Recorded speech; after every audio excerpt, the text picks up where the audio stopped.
People, there are people जिनको मजा आता है। हाँ कि यार देखो मैं अभी मतलब जो ना अभी करके लाइक उनको पता है कुछ लोगों के माइंड में क्या होता है, they are throwing money, they are throwing money and we are dancing.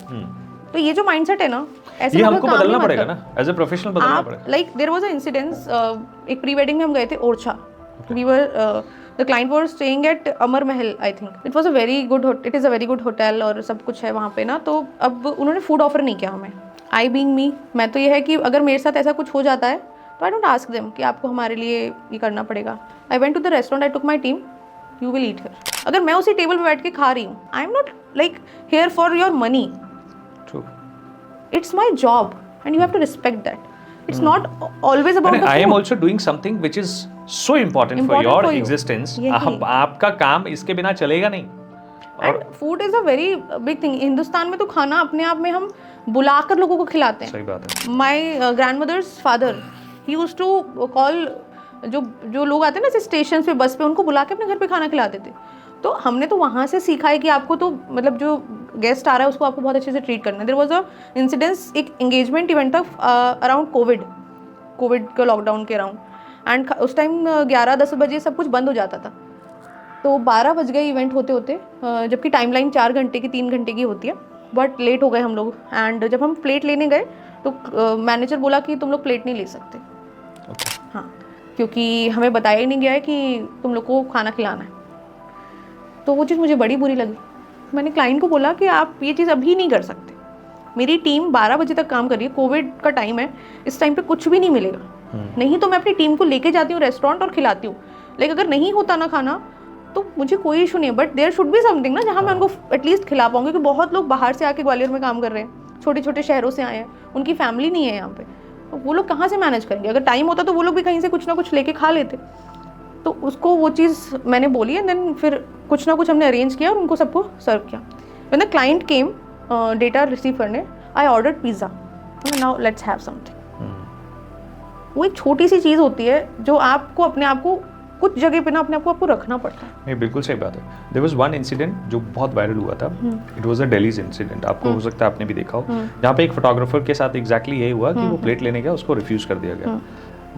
उसने सारा डेटा ही शादी का डिलीट कर दिया।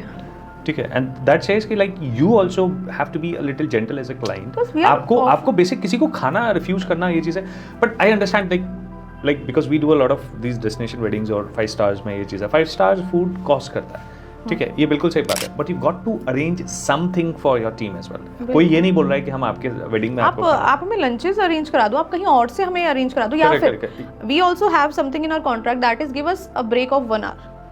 We will go and we will have something and then we'll arrive at your venue again. उस मीन टाइम अगर हमें खाना है तो हम जाएंगे। And what I do is I am a very foodie person. मतलब मुझे भूख लगती है तो मुझे भूख लगती है, and I don't work without eating food. हाँ, मतलब you get cranky. Yes, I get cranky. I ask my team to bring some starters. Let's have something. And the client वो देखते हैं मुझे ऐसे, इसने खाना उठा लिया। I don't get the plate, मैं plate नहीं उठाती, but I have the starters at least. Because if I'm coming to your place, और अगर ऐसा टाइम हो गया है जहाँ, क्योंकि खाने के बिना काम नहीं हो सकता, मतलब अगर आप कुछ और फील कर रहे हो अपनी बॉडी में तो आप ऑब्वियसली बात है आप माइंड उतना कॉन्शियसली नहीं वो चीज़ पे लगा पाओगे। बिल्कुल। तो मुझे उस चीज़ का बुरा नहीं लगता, आप देखना चाहते हो देखो, and if you want me to pay I will pay, but let me have my food. How do you negotiate now, जब आप ये समझते हो कि हाँ क्लाइंट ऐसा भी करते हैं चीज़, तो अब आप इसको कैसे मतलब we have a contract, okay, proper contract. If the event exceeds from 3 hours you have to serve us food or give us some time to like have something to refuel us. yes and now like ऐसा होता था कि भाई travel भी हम खुद ही पे कर रहे हैं, अगर बाहर की वेडिंग है स्टे भी हम खुद ही मैनेज कर रहे हैं। नहीं अब नहीं करते, थोड़े नखरे कर सकते हैं क्यों नहीं, बिकॉज आप वहाँ पे मतलब हम देखो एक पता है क्या होता है ना, ये वाली चीज़ हमारे उसमें आती नहीं है। Like these are expenses at your end। आपको टीम चाहिए अगर ग्वालियर से तो आप लेके जा रहे हो ना, आप वही वेन्यू पे ढूंढ लो, बट वो फिर आपको ज़्यादा कॉस्ट करेगी, क्योंकि कोई डेस्टिनेशन है वहाँ पे अगर आप कोई टीम चाह रहे हो तो वो आपको ज़्यादा कॉस्ट करेगी, और हो सकता है कि उतनी स्किल ना हो।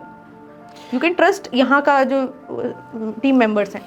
आई थिंक वेडिंग फोटोग्राफी में भी एक चीज़ है कि ट्रांजिशन है, मतलब जब 90s की वेडिंग होती थी तो एक बड़ा सा कैमरा, VCR कैमरा, कैमकॉर्डर्स उस भाई कंधे पे रखे हुए बेचारा, वो एक दूसरा जो है हेलोजन जला के पूरा सब कुछ कैप्चर कर रहा है, और जो वीडियो कैसेट्स भी आते थे 2-2 घंटे बस यही लोग तो सिर्फ मम्मी मौसी को ही देख रहे हैं।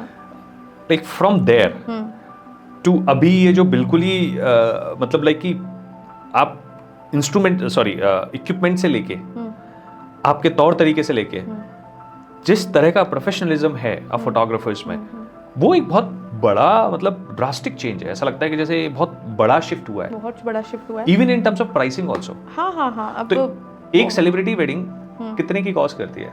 मतलब अगर एक कोई when I am saying celebrity wedding, celebrity अगर फोटोग्राफर आता है, what is the cost that could go? they can start